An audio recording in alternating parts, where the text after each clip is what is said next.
Eric, welcome back to our cabinet series, my friend. It's so good to have you. Thanks, Jim. Today, we've gone through initial appointment all the way through, quote unquote, completing the transaction of actually a sale and getting the ball rolling. Now we got to start thinking about preparing for the delivery of the cabinets to our existing home or new construction project. Could you talk a little bit about what that looks like? So the first thing you need to do is make sure you have room for the cabinets. I know this seems like maybe kind of a redundant item, but cabinets take up a lot of space. And you look at your sheet of paper that you get that's got your receipt and your cabinet list. It's kind of hard to visualize how big is that going to be when it's sitting in your living room, in your kitchen, in your garage, with crating and all around it. And correct. So you need to make sure that there's room. You also need to make sure that there is a safe path from the street to where you're going to have these cabinets set down by the manufacturer. You cannot expect the cabinet company to go through, 30 feet of mud instead of a sidewalk. Across a plank, across over a drainage ditch. Yeah. Even if they nail cleats on the side for traction, they're just not going to do that. They do make every effort to get the cabinets to you, but it has to be safe to do so. So that's the first thing you need to do. The other thing is you need to have someone there to accept the delivery. They will not just walk into a garage and drop them off. And again, this is for your protection. Okay. Once your cabinets are delivered, you do want to inspect them to make sure that there's no damage, especially if you see a crate that looks like it's been through a trash compactor. You want to really open that up right away and take a look.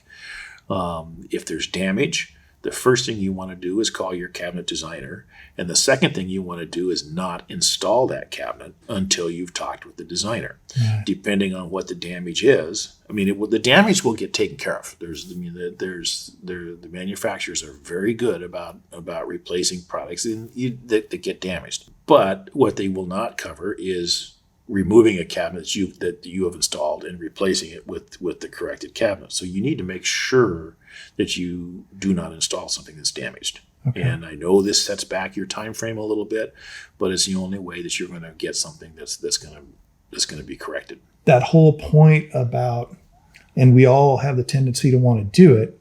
Gosh, I made my cabinet purchase from Eric. He says it's 6 weeks. I'm lining my contractor up for 6 weeks and 2 days.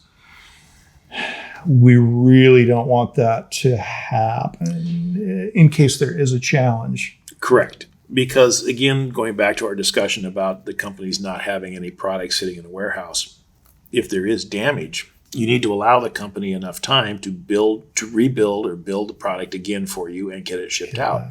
It's not going to happen in a day or two. So if you have an installer scheduled that's on a very tight schedule and he has to come back, there's usually an additional fee for that. But that's not something that the manufacturers are going to cover because it's in the documents that you need to check for damage first before scheduling an installer. If there was damage in a typical kitchen, I know you're a longtime remodeler, so if it was a lower cabinet versus an upper cabinet versus whatever, is there any scenario where one will cause potentially more of a challenge? If it's an upper, is it kind of a no-brainer? I could put my kitchen in and slide it in later. Versus if it's a key lower cabinet, does that cause additional challenges possibly? Yes, and that's why you need to call your rep first, because it depends on what the damage is. If it's a door that's damaged, then there's usually no reason not to go ahead with the installation because the door can be changed out whether the cabinet's installed or not. But if it's a box that's damaged, a cabinet box that's damaged, especially if it's a base cabinet, that means that's going to have to be removed and reinstalled. And sometimes, especially if you're doing like corner Lazy Susans, you cannot pull that corner Lazy Susan cabinet out without removing cabinets on both sides. So again, this is where you talk to your designer, and we quickly develop a plan for what can be installed and what can't be installed while you're waiting for replacement parts. That makes sense. I think you told me you start typically from the corner. You install a corner cabinet and work both directions. So that would be super challenging. In my own naive way, I was thinking, you just kind of put it in the cabinet. The countertop person could still take a measurement. You just kind of keep going. But totally makes sense that you don't want to get in a scenario where, especially in the market we're in right now, where quality contractors, they are booked. They might be booked for 2 years if they're that kind of business. So you've got them lined up at 6 weeks and 2 days. There's a problem.